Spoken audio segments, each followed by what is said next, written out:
Hi, my name's Lauren. And my name's Karina. And for this assignment, we're focusing on non-school factors that influence child's behaviours in the classroom. There are a number of things that occur at school that affect the behaviour of a child in the classroom. For example, classroom noise level, seating arrangements, and the behaviour management strategies used by the teachers. These factors do not alone cause negative student behaviour. They combine with non-school factors to cause a child to act in the way that they do at school. We're quickly just going to outline some non-school factors that affect students' behaviour. So the first one is poverty. So this relates to the availability of food and housing, which can definitely have a major effect on the child's behaviour at school if their basic needs aren't met. But it also relates to how much education is prioritised in the home. Another one is divorce/broken families. Separation and divorce is definitely on the rise, and these types of family situations can put the student under lots of pressure and emotional trauma. The next one is abuse, which can be physical, sexual, emotional, mental, or economical. All types can have a large effect on the student. However, this area is particularly important because students may find a sense of security and safety in the classroom. Another one is disability. Certain disabilities will affect students' behaviour more than others. The next one is cultural factors. So this is a child's values, beliefs, traditions, language, and there's lots of other things. But it becomes a problem when students are alienated or if English is their second language because they might find it harder to understand instructions in the classroom. Lastly is lifestyle factors. These include exercise, sport, the amount of time technology used, the amount of time in the natural environments. There is research to suggest that these factors can affect the student's behaviour. We're going to focus on the elements of a child's home environment, so particularly the presence of abuse, family relationship issues, lifestyle factors. So abuse was introduced before. Primary school students are more likely to have witnessed or experienced physical, emotional, verbal and or sexual abuse. The prevalence is shown on the right there, so the prevalence of sexual abuse is the highest. This was the statistics that I found to be most correct because there are a lot of differences on the internet when you look at these statistics. With the rising statistics of child abuse, both reported and unreported, it's important that teachers and educators are constantly observing and assessing students' physical appearance and behaviour within school. A single indicator or sign of abuse is very important as it may identify other signs of abuse. On this table, we'll be discussing the physical abuse, physical neglect, sexual abuse and emotional abuse. It's got the physical and behavioural indicators, and I'm just going to go over a few of them. So children are often sad and cry a lot, short attention span, change or loss of appetite, sleep disturbance, excessive dependence, fear of home or of a certain person, age-inappropriate sexual play with toys or self, age-inappropriate sexually explicit drawings, bizarre or sophisticated or unusual sexual knowledge, reverts to bedwetting or soiling, dramatic behavioural changes, poor peer relationships and self-image.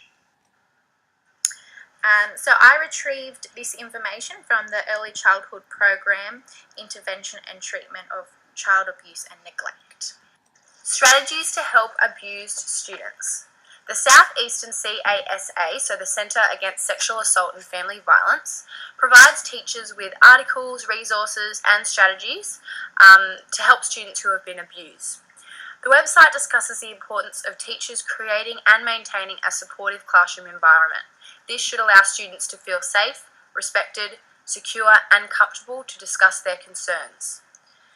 The Southeastern CASA also provides other strategies or approaches which a teacher should use in the classroom when helping abused students. Some of these include making sure that the student's normal status within the class is maintained, so not treating them differently to other students. Maintaining consistency in the classroom routine, keep up the respect and maintain the student's privacy in the classroom. They need to have clear limits as well, so define what is acceptable and unacceptable behaviour. So disruptive or antisocial behaviour should not be considered appropriate.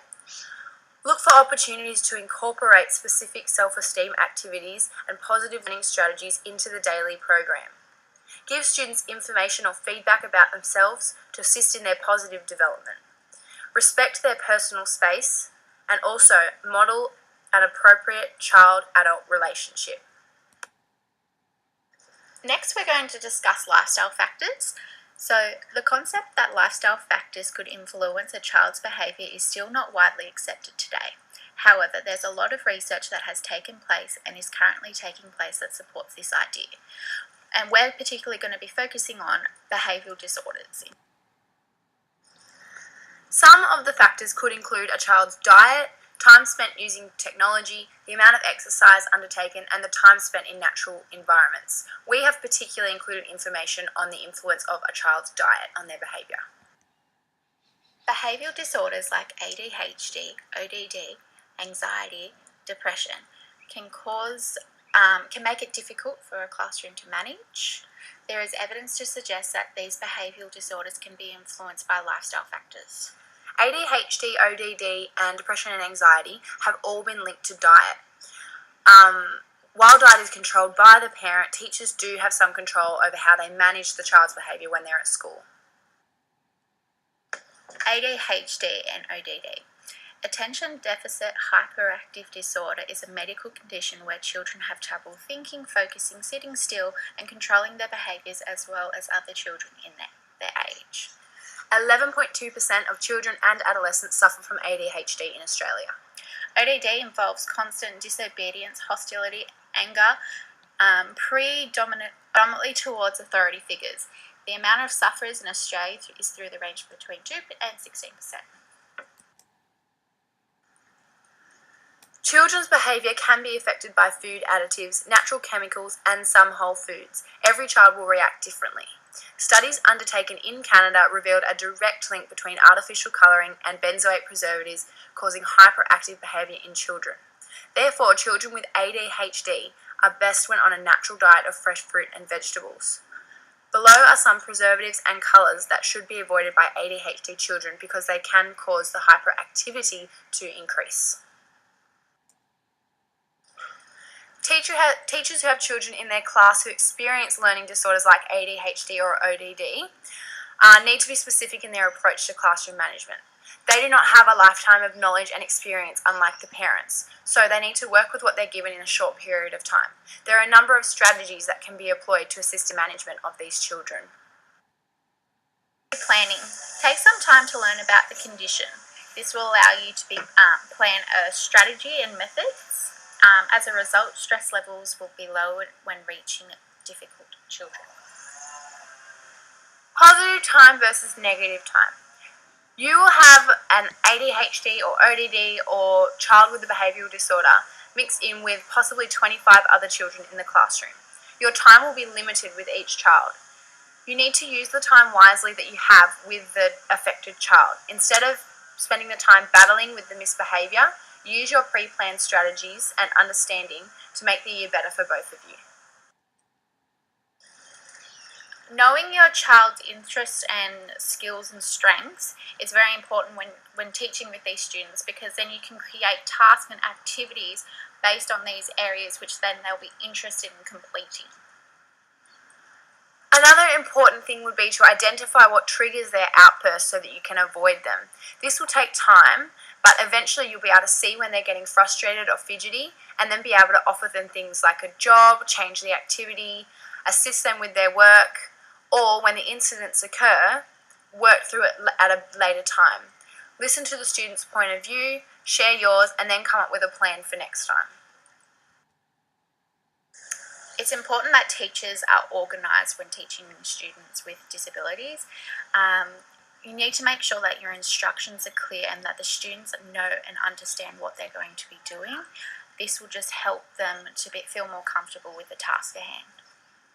Discipline is also a sticky subject because children with behavioural disorders can be impulsive and have heightened anxiety.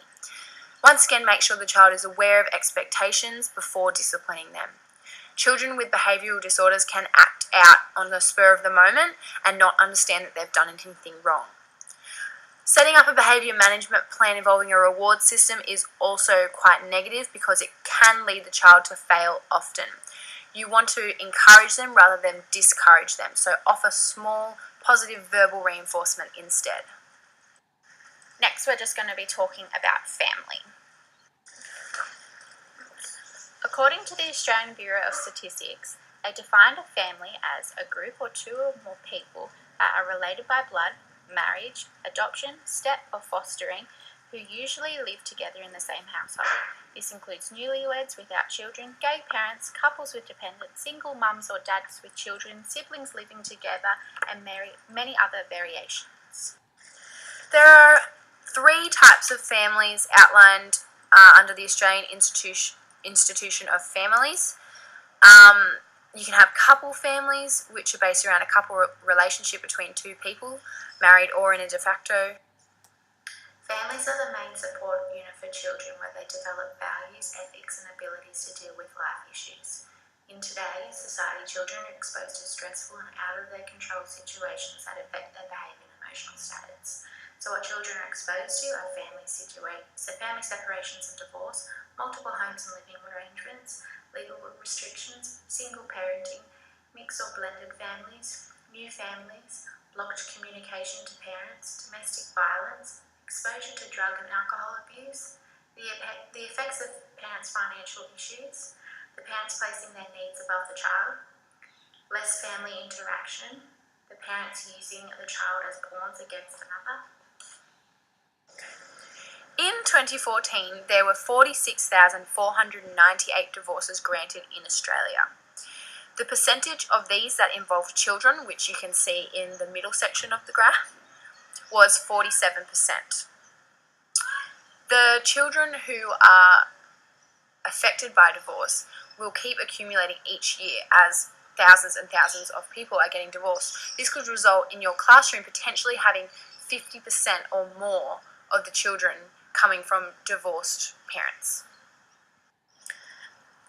This table here is just identifying the divorces involving children, and it's just showing the rate over the past 50 years and how it seems to be growing and continuing. Next is just displaying the face-to-face contact between parents living elsewhere and a child, and you'll find that over a quarter of your children in your class that are involved in a divorce will only see one parent once a year. Here is a graph that is outlining the family types and over the past 40 years, and it's just identifying the growth of different families.